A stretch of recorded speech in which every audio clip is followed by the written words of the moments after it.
Tatlong yaman na hindi mo dapat pabayaan. Una, ang iyong kalusugan.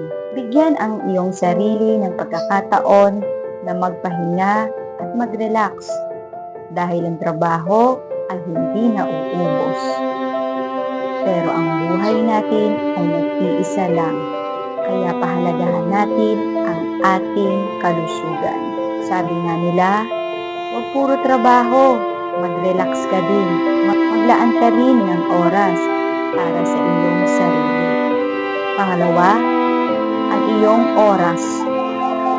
Sabi nga nila, kapag ang pera ay nawala, pwedeng maibalik at pwede pang kitain.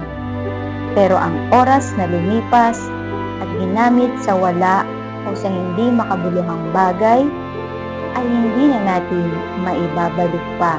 Kaya pahalagahan natin ang bawat oras na ginugugol natin sa araw-araw.